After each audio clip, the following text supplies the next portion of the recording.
How's it going, y'all? Aiden Anderson here with the Moscow Minutes. I'm on the phone with my producer right now because yes, this video is going to be a little different than usual. Are you recording right now? A curious situation has caught my attention, and I think it would behoove you all to be paying attention as well. It involves the lovely combination of urban planning, legal conundrums, and a certain art gallery on Main Street. Hey, no. Hold on. I'm still here. I have a say in this too. You don't just get to record on whatever topic you want. I'm not making sense of this. What even is this video title? Property poses puzzle for planning and politics. What's with the alliteration? This isn't a newspaper in a superhero movie. You don't like alliteration? That's not the point. I still don't understand why we're even talking about this. Would you like me to explain it to you? Yes, thank you. Wait, are you just going to record the whole thing? Yeah, definitely. Oh, gosh. Cue the intro.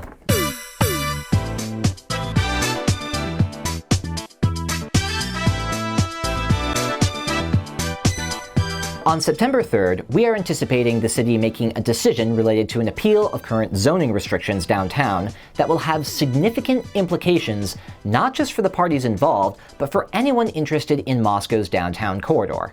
The parties involved in this case are the City of Moscow, the owners of 414 South Main Street, and New St. Andrews College. This past year, college leadership signed a lease agreement with the owners of 414 South Main Street, which had previously been occupied by the Moscow Contemporary Art Gallery, and has historically been used as a gallery up to the present. New St. Andrews has similar intentions of using the building as an art gallery, which they have named the Pierian. However, in the process of occupying the building, they have run into some snarls with the city related to an embargo on using space in the downtown corridor for educational purposes. This has resulted in a drawn-out back and forth between the college and the city, and an appeal process which should come to an end in September. Okay, so far I'm hearing pretty run-of-the-mill stuff. Lots of folks get entangled in the planning and zoning process when making moves like this, so why are we focused on this particular situation? I'm glad you asked, my dear producer. Don't patronize me, we're the same person. In order to have a proper grasp of this situation and the decisions which led to it being so complex, We're gonna have to go back in time a good bit. please don't tell me the script is written this way just so you can play some fancy back-in-time harp sound. Let's start by reviewing the history of the city ordinance, specifically Ordinance 2023-04. This ordinance was approved at the regular city council meeting on July 17, 2023, and it addressed certain redundancies and duplications within Moscow City Code related to the appeals process located in what was then Title IV, Chapter 10, Section 10-8 of Moscow City Code. Hey, is it alright if I put you on speaker? It'll just be easier with the camera and everything. Great. Back on April 17th of the same year, an appeal was heard by council regarding a conditional use permit, or CUP, for a bed and breakfast inn at 2518 Itani Drive. The applicant, John Wright, made the appeal based on some parking requirements in the CUP that he felt didn't make sense. As it turns out, the council agreed with him, and voted to reverse the conditions applied by the Board of Adjustment in the CUP. As it also turns out, this hearing apparently highlighted some issues with the appeal process as a whole, Which Wright would have had to go through in order to make his case before the council at all. These issues began to be addressed at the council meeting on May 1st, 2024. Looking at the agenda for that meeting, you can see two items which were approved on the consent agenda. First, the written decision for Wright's CUP appeal, and immediately after, a repeal of Resolution 2000-17, which, quote, details appeal procedures that are in conflict with provisions already in Moscow City Code. This redundancy creates confusion for those involved in the public hearing process. To eliminate this issue, staff is recommending this resolution be repealed and users rely exclusively on provisions already established in Moscow City Code. Being on the consent agenda, both of these items were approved together. Fast forward a couple days to the Public Works and Finance Committee meeting on May 8th. Please remind us What Public Works and Finance is all about? Of course. The Public Works and Finance Committee focuses on internal city matters related to city public works activities, solid waste issues, and finances. At this particular meeting on May 8th, 2023, Cody Riddle presented an ordinance which would amend Moscow City Code Title IV, which deals with appeal procedures, including a repeal of Title IV, Chapter 10, Section 10.8. Riddle stated that the main goal of these amendments were to clarify the appeal process as it was written in City Code and to consolidate the information. This process began back at that May 1st City Council meeting with the repealing of Resolution 2000-17.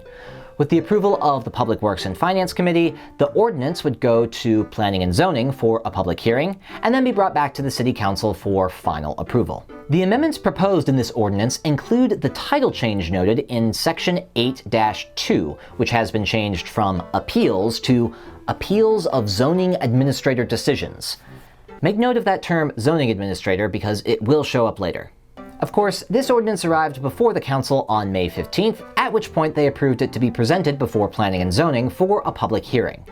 At the time, Councilmember Haley Lewis asked a question related to the language of the ordinance as it would be presented in City Code, to which she received the following response. We're mostly trying to corral everything into the same location. There are no changes to what would be included in like the statement of finding, or I can't remember what the phrase is that like Amy helped put together, but like those decisions are just getting pulled into the same section, right? Like there's no changes to what those decisions are. Substances. So Yeah. actually, all of that is new. So the language, to identify where appropriate grounds for an appeal, excuse me. So that's all new language, doesn't exist in the code today. If you're referring to the actual criteria for a conditional use permit or a variance, those criteria are not being modified tonight. But those aren't these ones pretty similar to the criteria? I feel like this is a similar phrasing to what we've had. They're actually quite different. Okay. So, two things to pay attention to so far: the zoning administrator decision term, And the fact that this term, among others, is brand new language when it comes to Moscow City Code. You took up 5 pages of script to explain those two things? Moving on, the Planning and Zoning Commission held their public hearing on June 14th, 2023, and approved it unanimously for the City Council to hold their own public hearing on July 17th, 2023. So, 3 months after that first appeal was made by John Wright, Ordinance 2023-04, which amended Moscow City Code to help clarify the appeals process, and which introduced the new language of zoning administrator decisions into the code, was approved and adopted by the city. Okay, I think I'm tracking with you so far, but this just explains how one particular code amendment appears to have been formulated and adopted by the city. What's so interesting that requires all this? Well, now that you and the audience have the city, that ordinance, and its new language in mind, I can turn your attention to the other parties in the situation. Let's look at New St. Andrews for a minute.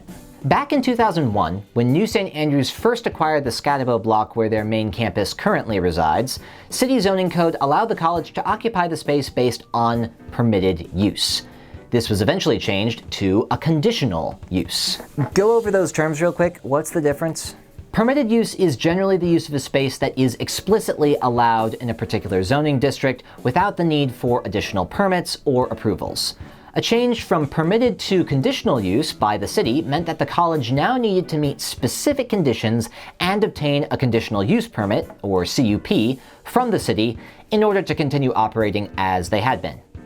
At the time, this required the college to obtain both a CUP and additional parking space downtown. Fast forward about 12 years. The college made the purchase of what was then called CJ's, the building on the north end of Main Street that they are now using as a second campus. Again, NSA found themselves needing to obtain a CUP and meet another parking requirement in order to occupy the space. In 2018 and 2019, the city had a number of discussions internally that led to the creation and approval of Ordinance 2019-07. I'm going to go through the relevant statements briefly. Moscow City Council meeting, May 21st, 2018. The City Council discussed zoning code amendments, which changed the zoning code format from a narrative format to a table format, and adopted the North American Industry Classification System, or NAICS, for its own organization purposes.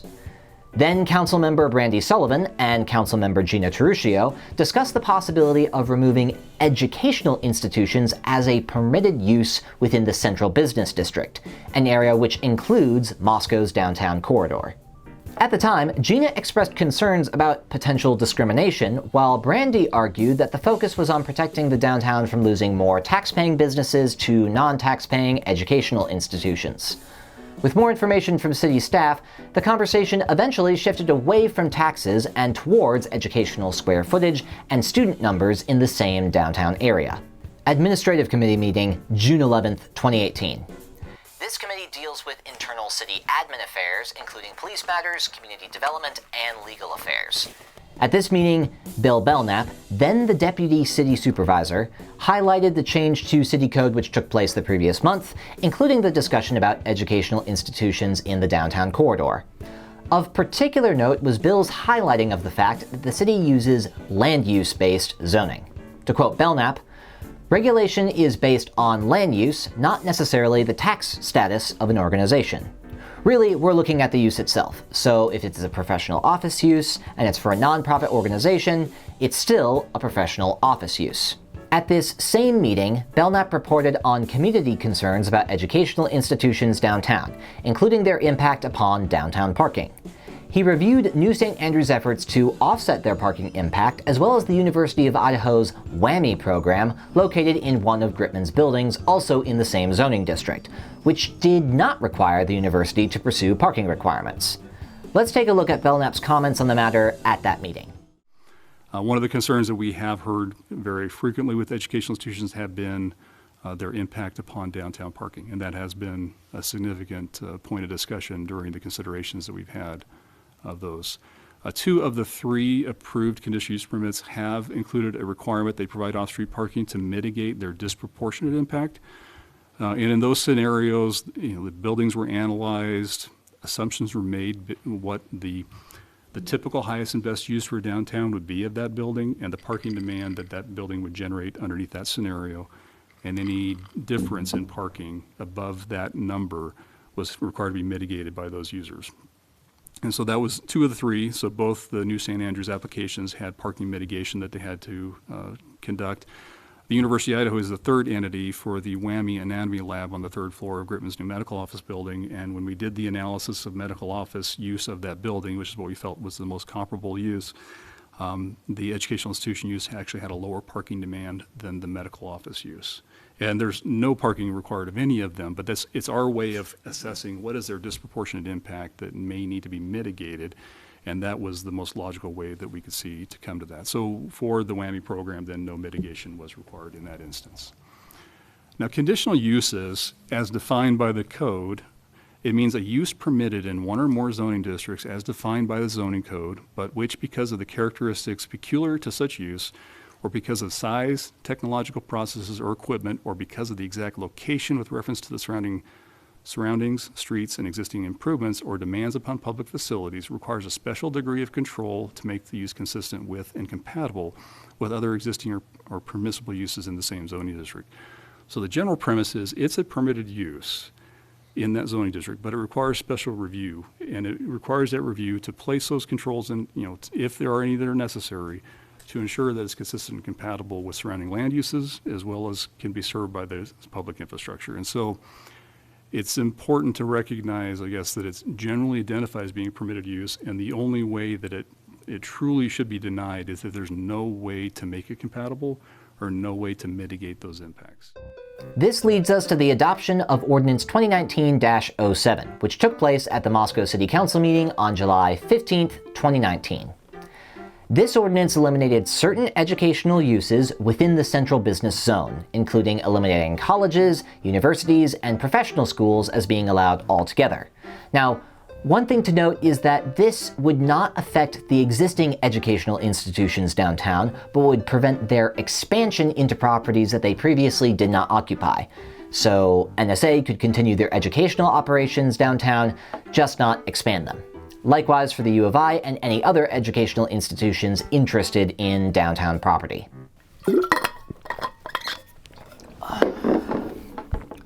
Are you tracking with me so far? I mean, this is as convoluted as I'll get out.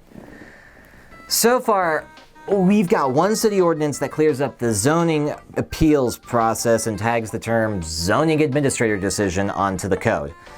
And now we have another ordinance that forbids new educational institutions in the downtown corridor. New St. Andrews is most apparently affected because of how much stuff they've done downtown, but it's not the only entity affected. Are these two ordinances related somehow? We're getting to that. In the summer of 2022, New St. Andrews leadership asked the city about the possibility of putting their music conservatory in the New Art Theater, one of the buildings which the college had access to. This was denied, with the college educational use being forbidden under the zoning code. So instead, New St. Andrews president Ben Merkel met with Mike Ray and Cody Riddle of city staff to ask about putting administration and recruitment offices in the New Art Theater. This was allowed, with the conditions that these offices host no faculty, no student traffic, and no classes, as activity of these sorts would constitute a violation of the no educational use zoning restriction. Okay, so the process worked. NSA got approval from the zoning admin for the business offices in the New Art, and they made sure together with the city not to violate the educational use thing. So far, so good? You're tracking. One thing to mention though. When communicating with the city about zoning determinations for these offices, Ben Merkel was told by Mike Ray via email that, quote, "The process of the zoning administrator making a determination is an informal process that is not codified in our city code. These determinations are a fairly common occurrence, and we request an email or letter explaining what the proposed use is." Oh, right, the zoning administrator thing from before. That didn't get put into Moscow City Code until July 17th, 2023. And this conversation with Mike happened like a year before then, so of course it would have been informal and not codified because it hadn't been codified yet. Let me continue.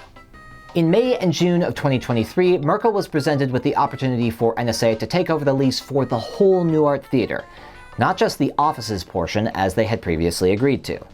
He again asked Cody Riddle about it, and instead of the previous back-and-forth correspondence, he was asked to go through a process involving a zoning administrator determination letter titled Zoning Administrator Decision 2023-01. This seemingly new official statement explained that the expansion of NSA activities into the theater itself would constitute a prohibited use of the property. Merkel did not appeal the decision at the time, and indeed the lease opportunity went away as well, though the offices in the New Art remained active and presumably permitted by the city. When was this zoning administrator letter sent out? The letter itself says the date of the decision Was June 6th, 2023. and the city codified the whole zoning administrator appeal thing when? July 17th, 2023. Okay, so they don't have anything codified regarding the zoning administrator until July 17th, and then they codify the appeal process. So it's assumed and stated that the process is informal, works fine at first, and then the guy goes up for round 2 and gets hit by a barrage of formal paperwork? Seems like it. Anyway, we finally caught up to the present year. Another opportunity was presented to NSA in the form of 414 South Main Street, which had once been the Pritchard Art Gallery and had just recently been vacated by Moscow Contemporary. The building itself has space for offices like the New Art did, and the use of the building as a gallery and gift store are already permitted uses under the zoning code. As this building would serve their needs and consolidate their location, Merkel contacted the city about shifting the administrative offices that had been allowed in the New Art Theater from the New Art to the Art Gallery. He received another zoning administrator decision from Cody Riddle in response, indicating that no, the college could not make such a move as it would constitute an educational use of the gallery space that would be in violation of the zoning code. Merkel appealed this decision to the Board of Adjustment, who reviewed it at their meeting on June 11, 2024. When looking at the situation presented to them by the city, NSA, and the owners of 414 South Main, Joe Bozzoli of the BOA commented that it was unlike any other that he'd been a part of in a long time. Merkel based his appeal on the following criteria according to the appeal guidelines set forth by the city. The decisions made by the zoning administrator exceeded the city's statutory authority, was arbitrary, capricious, or an abuse of discretion, and violated statutory or constitutional provisions. Let's look at some portions of his argument before the Board of Adjustment. So you need to see two significant points here. First, we had approval from the zoning administrator for these business offices at the New Art Theater. These are permitted uses in the central business zone. Second, the city had made clear what would constitute an expansion of educational use, and we have been very careful not to violate that prohibition of expanding educational use.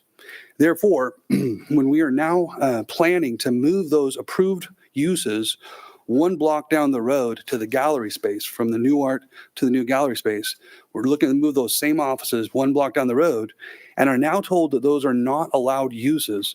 This is why I think that the city is being, quote, arbitrary and capricious, the grounds of the appeal. Black's Law Dictionary defines capricious as given to sudden and unaccountable changes of mood or behavior. I think this definition of capricious describes the city's actions. These uses have been approved in the central business zone, and then suddenly they are not approved in the central business zone when I moved it one block over. Now, I said at the beginning that NSA is not seeking to expand educational use in the central business zone. I should just really quickly comment on, it was mentioned earlier that there was a moment where NSA wanted to expand in the New Art Theater, and that was denied. The expansion was we wanted to add the use of the theater. We did not expand the office uses at all. And in every determination I received back from the city, we were told those offices, those are permitted. Those are permitted. It was the attempt to add the theater. We were told we couldn't do that, so we didn't do that. What is happening is the city is seeking to expand the definition of educational use. When I first met with Mike and Cody, educational use was defined by them as, quote, academic instruction, student counseling, gatherings, and similar activity. From my study of the NAICS description of educational use, this definition made really good sense, and it was a definition that we were able to be committed to operating within, and we were very careful and transparent with the city to make sure that we operated within that definition. But now that definition has been expanded to include services that support an educational institution. And I believe this is an expansion of that definition. This is why I also argue that this decision has exceeded the city's statutory authority. Since the city's initial approval of NSA's business office operation in the New Art in the summer of 2022, the city has significantly expanded the definition of educational use far beyond what the NAICS language describes. But this expansion of the definition of educational use does not just exceed the city's statutory authority, it also establishes a precedent that will wreak havoc on Moscow zoning if applied consistently. The argument is that if a use supports a different industry, that use is to be classified for zoning purposes according to the industry that the use supports. The BOA also heard from one of the owners of the building, Brenda von Wondruska. She spoke on the historical use of the building as an art gallery by a number of different organizations, including those which were explicitly educational. The board's conversation focused on the vagueness of the wording located in Ordinance 2019-04, particularly when it came to the comments in the ordinance about use and education. Such vagueness made making a determination in this particular instance difficult.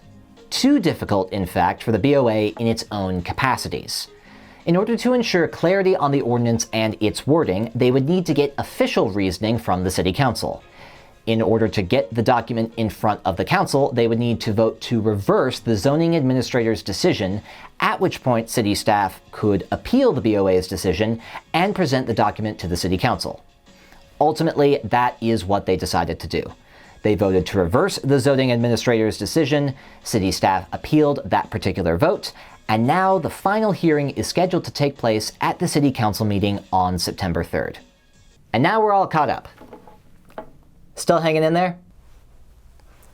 Yes, I think. Okay, question time. You've got loose ends that need tying up.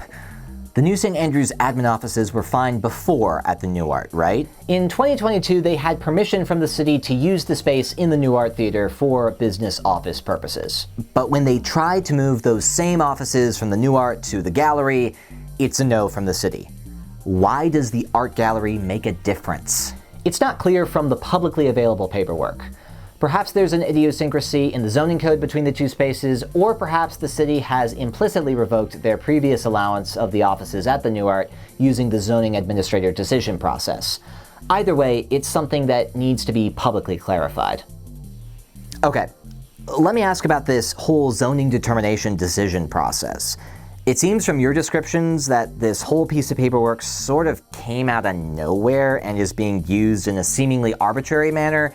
Am I wrong? There's a lot that's unclear, to be sure. To start, we know that the appeals process for the zoning administrator decisions was cleared up halfway through 2023. But that doesn't say anything about the zoning administrator decision process as a whole. It may have its own formalized section in city law that we haven't looked at yet. See, but you said earlier that Mike Ray described the process of a ZA making a decision as informal and not codified in city code. Right. Also, ZA. Yeah, ZA. For zoning administrator. What? It's better than the video title you came up with. Anyway, so the process was informal and proceeded informally between NSA and city staff right up until NSA asked about the new art in 2023, just before the appeals process in city code gets amended. And then we start to see this zoning administrator decision piece of paper start to show up. If the process isn't codified, then I suppose the city could use this more formal approach according to their discretion. It would just be a case-by-case basis what to do, right? Are there other examples of a ZA decision in the past couple years not related to this situation? I mean, if there are, I haven't been able to find them. Right now, all the ZA decisions I can find seem to pertain solely to New St. Andrews. Oh, well, that's a question then. Exactly. If the college is the only entity that has to deal with this, and the decision-making process is arbitrary and non-codified, the zoning administrator decision process could constitute a form of discrimination on the city's part when it comes to this particular situation with NSA. That could be circumstantial. What if no one else is putting themselves in the same situation as NSA? Then they wouldn't be dealing with it at all. For that, you'd have to look at the other educational institutions in the area. Take the U of I, for example. They put up that new residence hall in that hotel on the west side of town, but a residence hall like that outside of the university district is forbidden by the zoning code. What about the proposed expansions of the WWAMI program, or the U of I Office of Civil Rights on the corner of 6th and Asbury? Those situations would seem to require a similar line of appeal between the university and the city, and yet I haven't seen anything. Once again, I could be missing information here, but I would echo the BOA's concern about clarity. If the code is hard to deal with because it's confusing and the decisions come off as arbitrary even when they're not, it seems like all you're doing as a city is making it harder for people to abide by your processes, which is not great for community development or citizen relations. That's the other thing I wanted to ask about. Does this situation impact anyone else beyond the parties mentioned? It very well might, if the city's reasoning is applied consistently. Go on. Okay, remember how at first the admin offices at the New Art were fine? They didn't constitute an educational use? But now when the offices being used for the exact same purposes are moved to the art gallery, it's not permitted based on those offices being an educational use. So it's an expansion of the definition of educational use. Right. The use of the space is for business offices, the industry is education. The definition has expanded to include uses that support the main industry as being covered under that industry. But isn't the city supposed to be utilizing land use-based zoning? As in, just focus on the use, not the tax status zoning? At least based on statements back in 2018, they are. So, if they continue to apply the educational use rule like they're applying it here, they might find themselves contradicting their own zoning principles. And that will lead to all sorts of problems. At worst, if you apply it consistently across zoning fields, you'll end up telling people that a coffee shop is zoned as agriculture, or that a corporate office for a manufacturing plant counts as a manufacturing plant for real in the city code. Sounds like a nightmare. And at best? Well, at best, you'd just be applying the rule inconsistently. That leaves you open to being accused of being discriminatory, capricious, or at the very least, incompetent. Not a great position for a city to be in. You know what? Fine. You win. I was wrong. This is worth putting out to show people. Oh. Thanks, I guess. Still don't like the title, but this has been too wild of a ride for me to think of a better one right now, so we'll just go with it. I'm gonna go do producer things. Just call me when you've wrapped it. Right on. So, there you have it, y'all. We'll have some more clarity on this zoning policy situation when the city holds its hearing in September. Until then, it's good to keep in mind that even small changes to a city's planning processes and principles can have large impacts down the road. And larger changes, even more so. All the more reason to pay close attention and read between the lines on stuff like this when you can. I know there were a lot of twists and turns and meetings and paperwork and even a little time traveling in this video. If you found it difficult to keep everything straight, first off, that's totally normal when looking at city stuff as a citizen. That's why I do what I do to help bridge the gap in what ways I can. Secondly, please reach out in the comments, message us on social media, and email us on our website if you have any questions about this story and others we cover. We'll do our best to answer them. I'm Aidan Anderson with the Moscow Minutes. We'll see you next time.